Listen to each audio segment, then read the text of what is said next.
Sehingganya lagi, engkau akan bisa mengalami dan menyaksikan sendiri dengan mata kepala kesadaranmu sendiri, menurut versimu sendiri, mengenai tentang apa dan bagaimana itu Tuhan yang konon maha segalanya itu.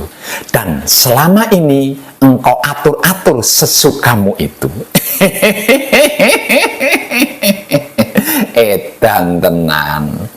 Apa dan bagaimana itu orang yang merdeka, dewasa, dan mandiri? Orang yang merdeka, dewasa, dan mandiri adalah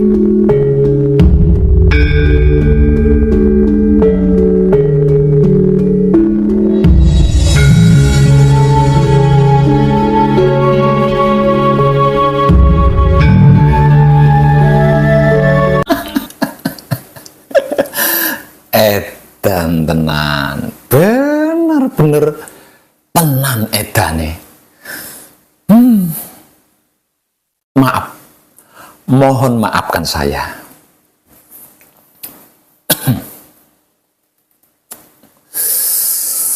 Ini harus saya katakan dengan jujur. Blak kotak apa adanya tanpa tedeng aling-aling. Agar supaya seluruh manusia hidup di dunia ini bisa mengenali siapa dirinya, dari mana dirinya, untuk apa dirinya, dan hendak kemana dirinya, dengan mudah, tanpa kesulitan sedikit pun. Karena yang hendak dikenali adalah dirinya sendiri, bukan orang lain. Jadi aneh kan kalau sulit?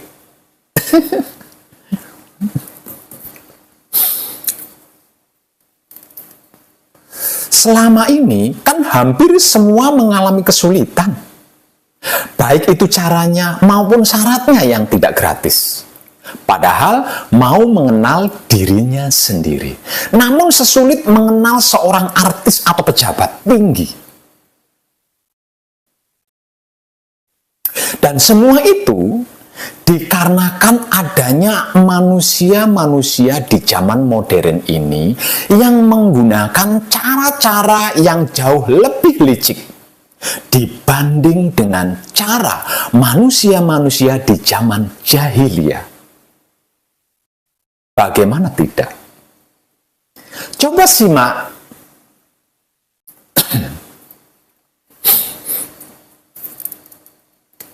Coba simak baik-baik pencerahan dari Wong Edan Bagu yang tanpa tedeng aling-aling berikut ini.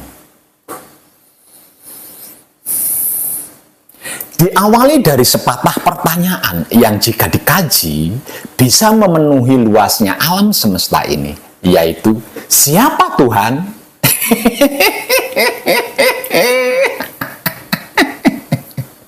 Edan tenan. Tuhan ini diperkenalkan oleh manusia ke manusia. Bahkan Tuhan ini diperalat manusia untuk memperalat manusia. Tuhan diatur oleh manusia untuk mengatur manusia. Sungguh ironis mengetahui hal itu. Namun kenyataan nyatanya memang begitu kan? Coba saja kaji sendiri. Bagaimana dan seperti apa panjenengan selama ini memperlakukan Tuhan? Hasil dari belajar kesana kesini itu.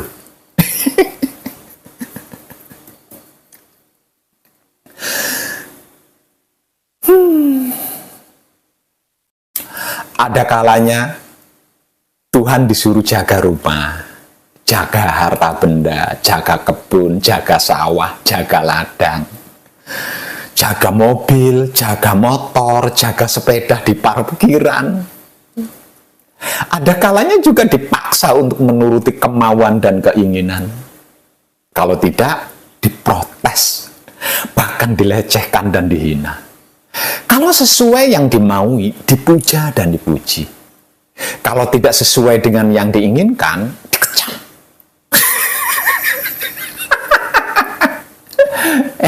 Tenan.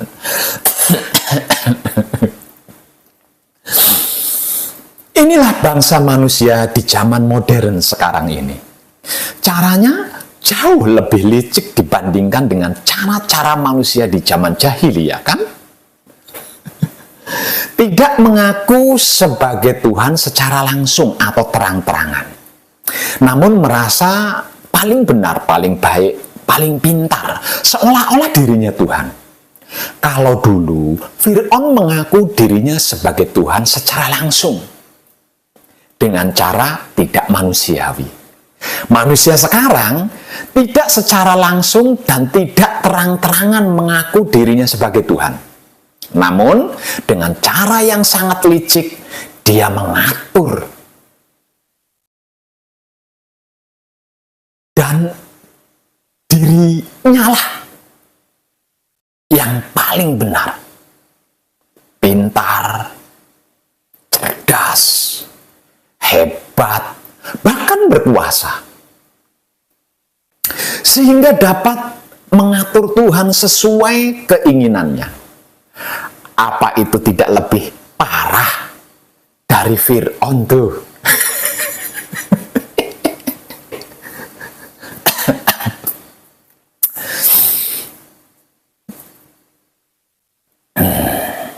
Inilah tipuan manusia di zaman modern sekarang ini. Untuk menipu manusia modern lainnya di zaman sekarang ini. Allah Subhanahu wa Ta'ala berfirman, janganlah kamu termasuk orang-orang yang menyekutukan Allah, yaitu orang-orang yang memecah belah agama mereka, hingga mereka menjadi beberapa golongan, serta setiap golongan merasa bangga dengan apa yang ada pada golongan mereka. Para leluhur pendahulu kita di Jawa telah menjelaskan dengan sangat gamblang bahwa Tuhan itu Sang Awir Agni, Sangkeng Tahen, Kadini, nak sangkeng dadi kita. Artinya Tuhan itu seperti api di dalam kayu, seperti minyak di dalam santan, seperti lezat di dalam madu. Wayapi, wayapaka sarining paramata tua. Durlaba kita. Artinya, engkau berada di mana-mana sebagai intisari kebenaran tertinggi yang sering saya bahasakan sebagai kesadaran, cinta, kasih sayang, hidup atau ruh suci, dan bersifat rahasia atau gaib. Dari sini dikatakan sangat jelas sekali bahwa Tuhan itu sebagai intisari kebenaran tertinggi dan bersifat rahasia. Maka kalau ada yang mengaku dirinya Tuhan sehingga bisa mengatur-atur Tuhan sesuai keinginan yang dia maui, itu kebohongan terbesar dalam sejarah peradaban manusia di muka bumi ini. Berhati-hatilah dengan jebakan tersebut.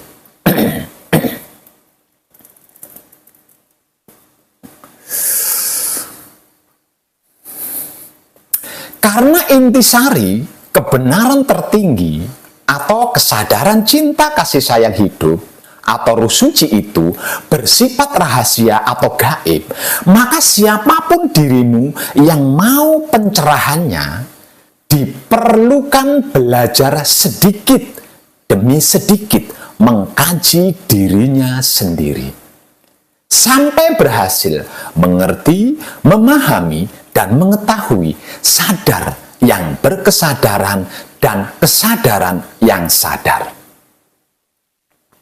Namun sayang, 1000 kata kali sayang Selagi engkau masih melakukan perbuatan syirik, arti maksudnya menyekutukan atau menduakan Tuhan, maka selama itu pula sadarmu tidak akan pernah bisa berkesadaran.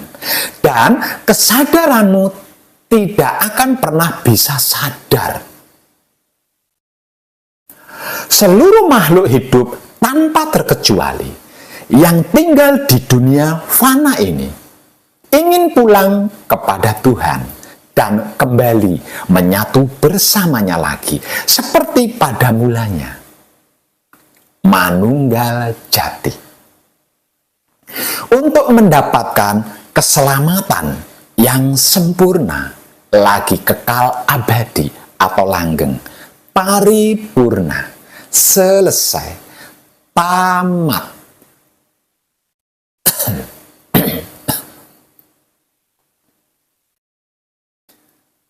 Karena itu, seluruh makhluk hidup di dunia fana ini selalu berpikir tentang Tuhan dan memuja serta memuji Tuhan dengan berbagai cara dan teknik ritual menurut keyakinannya masing-masing. Namun, semua upaya itu sia-sia, sebab itu pun termasuk perbuatan syirik, yang artinya menyekutukan atau menduakan Tuhan.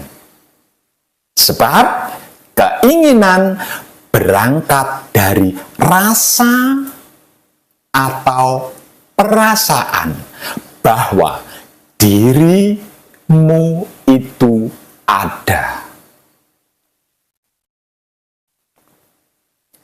Tentang Tuhan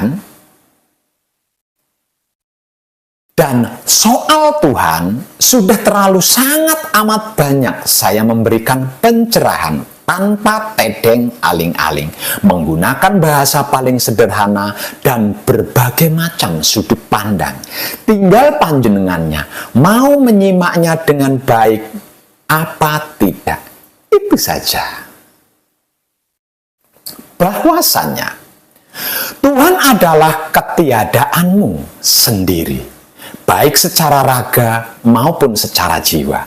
Jadi, selagi engkau masih berpikir tentang itu ininya Tuhan dan batinmu masih memuja-muji Tuhan, berarti dirimu masih ada sebagai sarana untuk menyekutukan atau menduakan Tuhan, alias masih melakukan syirik. Wow.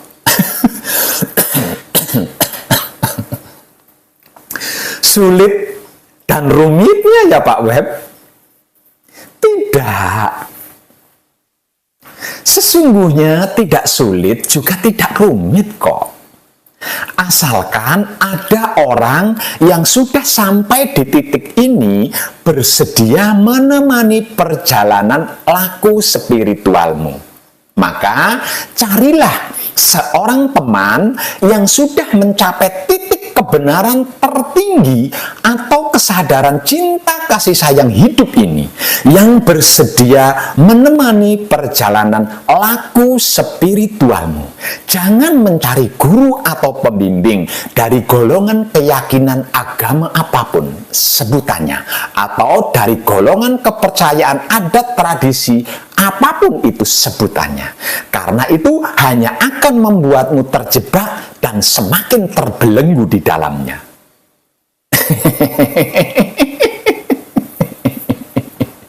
Edan tenan. Tanda atau ciri-ciri orang yang sudah berhasil mencapai titik kebenaran tertinggi atau kesadaran cinta kasih sayang hidup ini seperti apa Pak Web? Orang-orang yang sudah berhasil mencapai titik kebenaran tertinggi atau kesadaran cinta kasih sayang hidup ini, kelakuannya lebih banyak diam daripada banyak komentar itu dan ini tentang apapun, Perbuatannya dimanapun dan kapanpun waktunya selalu hanya menebar kebajikan atau menebar kesadaran cinta kasih sayang hidupnya kepada apapun dan siapapun tanpa pandang bulu. Dan ketika diminta untuk menjadi teman seperjalanan laku spiritual, dia akan mengabdikan seluruh jiwa raganya dengan cuma-cuma.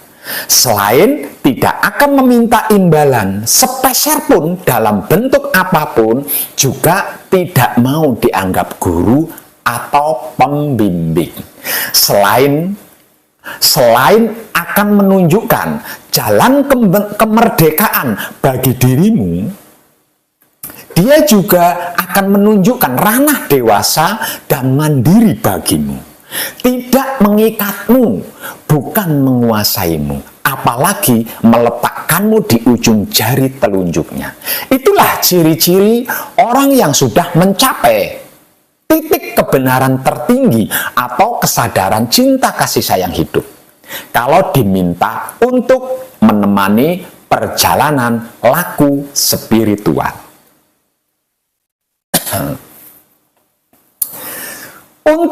Untuk karena sebab itu, untuk bisa mencapai kebenaran tertinggi atau kesadaran tertinggi yang sering saya bahasakan dengan sederhana sebagai kesadaran cinta kasih sayang hidup, carilah orang yang sudah berhasil mencapai titik kebenaran tertinggi atau kesadaran cinta kasih sayang hidup. Lalu mintalah untuk menemani perjalanan laku spiritualmu. Karena hanya orang-orang yang sudah berhasil mencapai titik kebenaran tertinggi atau kesadaran cinta kasih sayang hidup yang akan menunjukkanmu kemerdekaan, kedewasaan, dan kemandirian dirimu sendiri. Sehingga engkau bisa menjadi diri sejatimu sendiri dalam berspiritual. Sehingganya lagi, engkau akan bisa mengalami dan menyaksikan sendiri dengan mata kepala kesadaranmu sendiri, menurut versimu sendiri, mengenai tentang apa dan bagaimana itu Tuhan yang konon maha segalanya itu. Dan selama ini engkau atur-atur sesukamu itu. Edan tenan. Apa dan bagaimana itu orang yang merdeka, dewasa, dan mandiri? Orang yang merdeka, dewasa, dan mandiri adalah orang yang tidak merasa diciptakan oleh siapapun dan tidak dikuasai oleh siapapun, serta tidak dimanipulasi oleh siapapun. Bagi wong edan bagu, merdeka, dewasa, dan mandiri adalah maha suci hidup. Cobalah untuk mengkajinya sejenak. Ini sulit dan rumit, karena aku menggunakan istilah seperti itu, sehingga menjadi sangat sulit untuk dimengerti oleh pikiran dan dipahami oleh batin yang masih kekanak-kanakan. Pikiran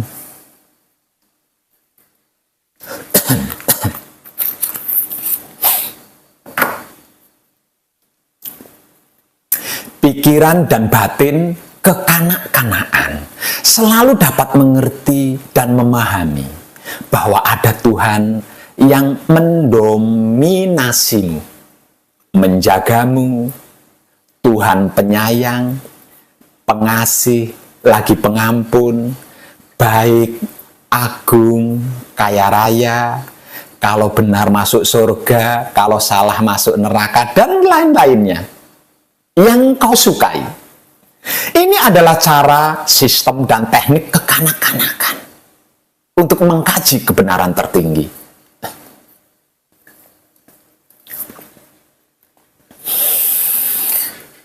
Orang tercerahkan berkata, tidak ada Tuhan.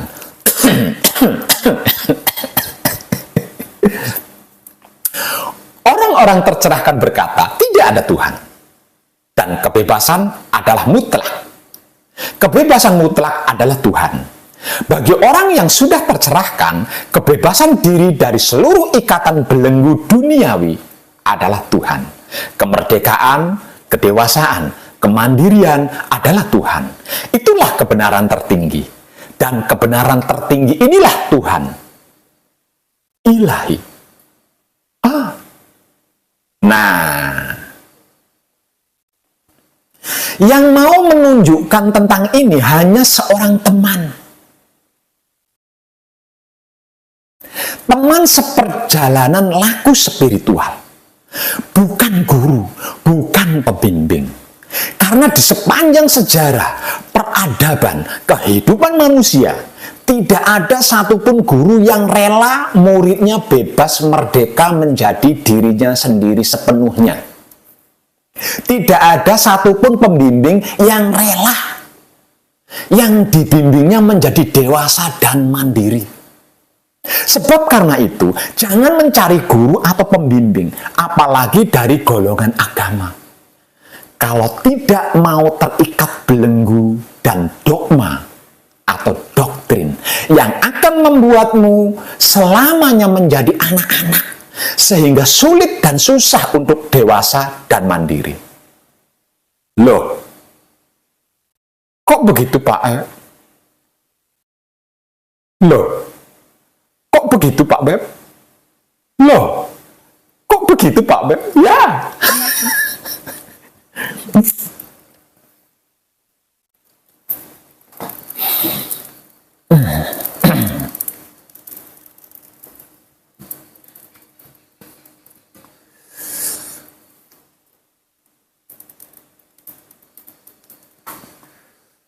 Para pengkhotbah, penceramah religius, entah itu imam, pendeta, kiai, ustadz, biksu, dan para misionari lainnya telah menanam keyakinan pada seluruh penjuru dunia bahwa panjenengan semua, kalian semua, Anda semua adalah orang-orang berdosa. Dengan kalian yang selalu merasa berdosa dan berdosa, ini baik bagi mereka, para misionari. Kecuali jika panjenengan tidak meyakini atau tidak mempercayainya. Kalau engkau tidak meyakini dan mempercayainya, maka profesi dan pekerjaan mereka tidak bisa berlanjut. Karena itu, agar supaya profesi dan pekerjaan mereka bisa terus berkelanjutan hingga ke anak turunnya nanti, maka engkau, panjenengan, kalian, Anda semua harus menjadi orang yang selalu merasa berdosa selama-lamanya. Sebab hanya dengan begitu gereja, kuil, masjid, wihara, pura, kelenteng, candi, dan lain-lainnya itu bisa berkembang terus hingga sampai ke anak cucu bla bla bla bla bla bla seterusnya.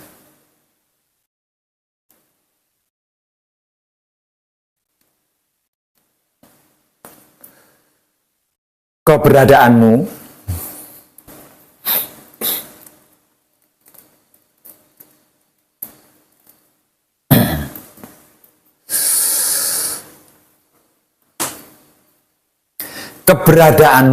yang di dalam dosa adalah kesuksesan mereka. Rasa dan perasaan bersalahmu adalah dasar dari semua masjid teragung itu ada. Gereja tertinggi itu ada, wihara terindah itu ada, kelenteng termewah itu ada, kuil pura termegah itu ada. Semakin engkau merasa bersalah dan berdosa, semakin banyak masjid-masjid, gereja-gereja, kelenteng-kelenteng, wihara-wihara, pura-pura, kuil-kuil, dan rumah-rumah Tuhan lainnya akan dibuat dan akan dibangun lebih indah, megah, tinggi, dan mewah. Dan semuanya itu dibangun di atas rasa dan perasaan bersalahmu. Di atas rasa dan perasaan berdosamu. Di atas rasa dan perasaan rendah dirimu. Karenanya, mereka memperalat Tuhan untuk menciptakan manusia-manusia yang rendah diri. Manusia-manusia berdosa dan manusia-manusia bersalah menurut rasa dan perasaannya masing-masing diri yang telah berhasil didogma dan didoktrin dengan dosa-dosa buatan manusia untuk membuat manusia-manusia berdosa seperti panjenengan-panjenengan, seperti kalian-kalian, seperti Anda-Anda yang masih bangga menjadi seorang pengikut yang enggan, bahkan tidak mau menjadi orang merdeka, dewasa, dan mandiri.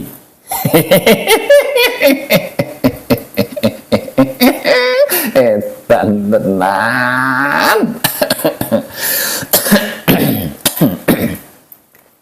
Percayalah.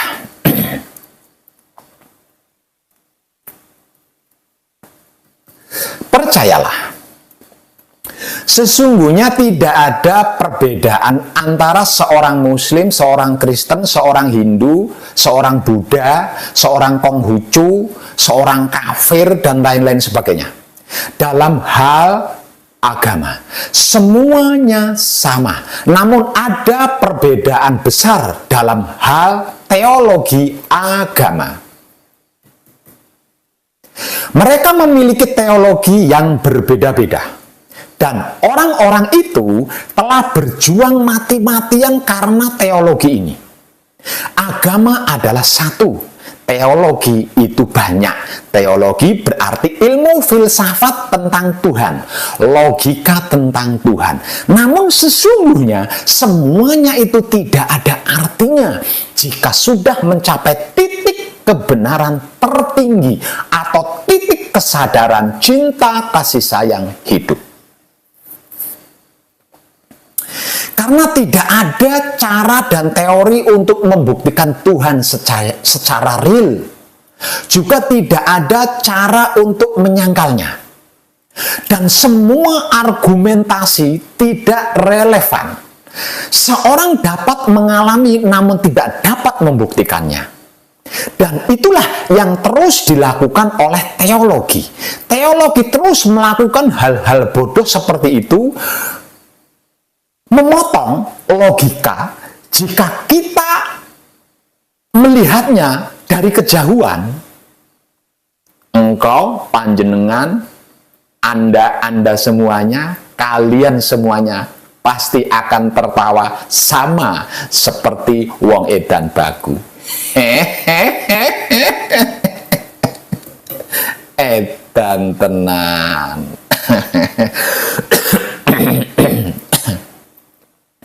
Ini sangat konyol. Teologi adalah omong kosong jika tentang Tuhan. Dan karena teologi agama menjadi racun, orang yang benar-benar religius tidak akan memiliki teologi. Yang dia punya hanyalah pengalaman. Dia punya kebenaran. Dia punya luminositas itu. Namun tidak punya teologi. Namun lagi, apapun alasannya, teologi telah sangat membantu para sarjana. Pakar yang disebut orang terpelajar. Dan ini sangat menarik bagi para pemuka agama, khususnya para penceramah dan pendeta Sangkaracaryas. Itu sangat bermanfaat bagi mereka. Seluruh urusan mereka gantungkan padanya. Kalau wong edan bagu memotong akarnya, itu akan menghancurkan bisnis besar mereka. Karena mereka bergantung pada penipuan yang sangat besar itu. Jadi, walaupun itu adalah bisnis politik yang paling jelek edan buruk di dunia, wong edan bagu tidak akan memotong akarnya. Cukup sedikit berkata-kata begini saja. Barangkali ada yang mau sadar diri. Edan tenan. Para pemuka agama tidak tahu, namun dia terus berkhotbah. Para teologi belum tahu, namun dia terus memutar teori. Dia sama bodohnya dengan orang yang mereka bodohi. Bahkan mungkin lebih dari sekedar itu.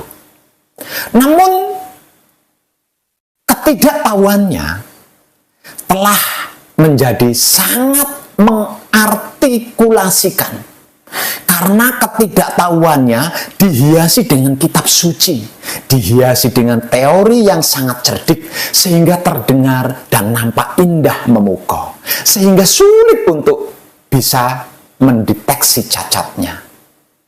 Bukti real di TKP memberitahu kepada seluruh makhluk bahwa teologi tidak membantu umat manusia khususnya.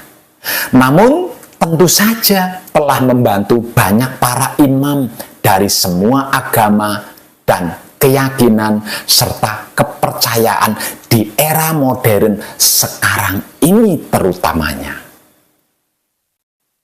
Mereka telah mampu mengeksploitasi umat manusia atas nama teori-teori bodoh. Sungguh amat sangat memprihatinkan.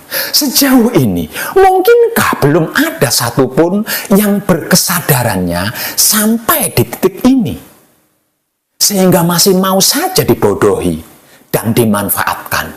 Kalau ada, kenapa dan mengapa bungkam? Diam saja, tutup mulut.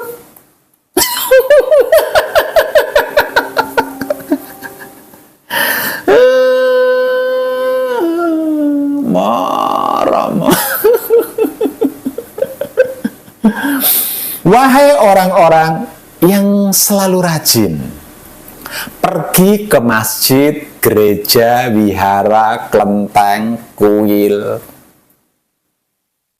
pura, dan lain-lainnya itu. Untuk apa?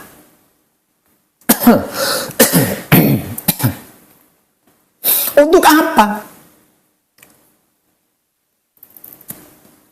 Untuk apa panjenengan pergi ke masjid, gereja, wihara, kelenteng, kuil, pura, dan lain-lain itu? Untuk apa? Jika tidak membuatmu jatuh cinta kepada Tuhan. Kalau bukan karena sedang jatuh cinta kepada Tuhan, untuk apa panjenengan pergi secara rutin ke masjid, gereja, wihara, kelenteng, kuil, pura? Untuk apa? Itu sangat bodoh, tahu? Engkau tidak perlu membuang waktumu dengan sia-sia di masjid, gereja, wihara, kelenteng, kuil, pura, dan lain-lainnya itu tidak perlu. Jikalau engkau sedang tidak jatuh cinta kepada Tuhan, lalu mengapa? Mengapa melanjutkan berpakaian dengan sangat rapi dan hati-hati, serta menghabiskan begitu banyak waktu, sehingga kelopak matamu menjadi gelap?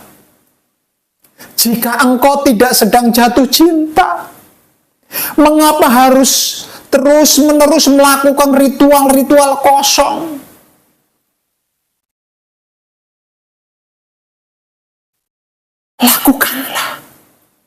Lakukanlah sesuatu yang lain. Lakukanlah hal lain yang engkau suka. Jangan buang waktumu atas nama agama. Seperti yang sudah saya jelaskan tadi. Karena agama hanya akan mungkin terjadi jika engkau sedang jatuh cinta. Dalam cinta yang mendalam dan intens, barulah doamu terkoneksi. Dan apapun yang engkau katakan dikatakan memiliki kualitas sakral di dalamnya. Karena itu, engkau tidak perlu pergi ke masjid, gereja, wihara, kelenteng, kuil, pura, dan lain-lainnya. Itu tidak perlu. Kalau hanya mau berkata-kata, dimanapun engkau duduk, disitulah masjid, disitulah gereja, disitulah wihara, disitulah kelenteng, disitulah kuil, disitulah pura, disitulah hal lain-lainnya itu. Engkau tidak perlu melakukan ritual-ritual beraneka macam ragamnya untuk memuja dan memuji yang ilahi dengan sesaji yang beraneka macam rupa dan warnanya. Karena apapun yang engkau lakukan akan menjadi ibadah bagimu sendiri. Aku mengatakan, aku tidak pergi kemanapun. Karena dimanapun engkau pergi dan kemanapun engkau menghadap, disitulah Tuhan. Kapanpun aku duduk, saya selalu menemukan Dia hadir di sekitar saya. Dia tidak lebih berada di masjid, gereja, wihara, kelenteng, kuil, pura, dan lain-lainnya itu. Karena Dia meliputi semua itu. Segalanya dan seluruhnya. Dia tidak lebih dimanapun, juga Dia tidak kurang dimanapun, sebab Dia persis dimanapun. Aku tidak membawa makanan dan minuman khusus untuk dipersembahkan kepada Tuhan. Karena ketika aku makan dan minum, itulah persembahanku kepada Tuhan. Lihatlah keindahan pernyataanku ini. Aku berkata, ketika aku makan dan minum, itulah persembahanku kepadanya. Karena Dia ada di dalam diriku. Kenapa saya harus capek-capek buang waktu pergi keluar dari diriku, sedangkan Dia ada di dalam diriku?